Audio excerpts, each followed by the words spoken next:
Turned on my RME FIREFACE this morning and got this. That's right, flashing on and off. What do you think it is? I've unplugged everything and it's still doing it, so I think it's probably the power supply. Capacitors, again. Let's have a look. Let's open it up and find out if that's what the story is. Inside the RME FIREFACE FF800, FIREFACE 800, this is the Firewire one, so no USB. They still work on the latest Mac operating system with the driver, so that's a good one. RME for allowing those drivers to continue to work, because I've had this since 2000, so that's epic.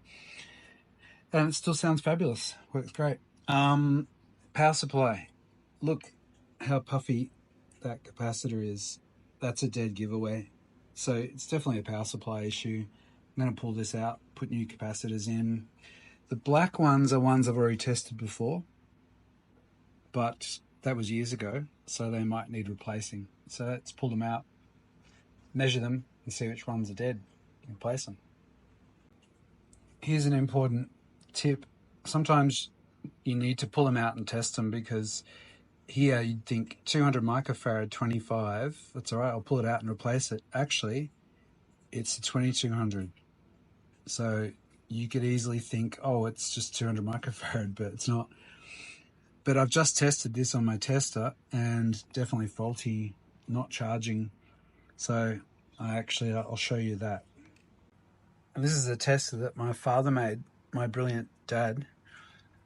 That's his call sign, VK3WS. It's a capacitance leakage tester. So if I put on electrolytic and test,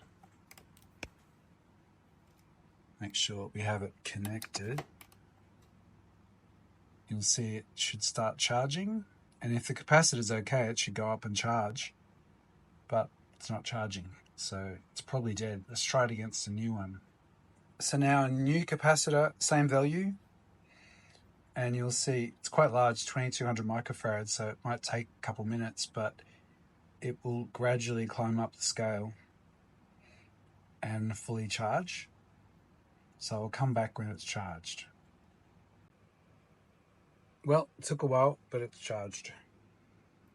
So you can also check this with an ohm meter, but it's really handy to actually see how it charges. And I can actually back this off and see how it will maintain its charge. If you see it start to drop back, it means that it's really losing its capacity. But this one's a new one, it's okay. So in the end, all I replaced with these two capacitors, 2200 microfarad 25 volt, those two, and let's see how it works. Here we go. So that's all it was. Power supply wasn't able to maintain its charge. Those capacitors weren't able to maintain their charge. That's all it was. Give it a try. You also see in here, it looks a bit ugly, but a few years ago had to go through and replace all of the surface mount capacitors, which were 16 volt 22 microfarad, I think, from memory. All of them had dried out, and I had really bad input-output problems, and levels were weird, and frequency was strange, and no bottom end. It was those, so I just replaced them, twisted all the old ones off, and just soldered these new ones in their place, and that's fixed that problem. But it's 25 years old, so, and it's run in the middle of my rack, super hot, so nothing lasts forever. Because I didn't have short and stubby capacitors, the case wouldn't go on, so just pull this strip off and then the case should fit on perfectly.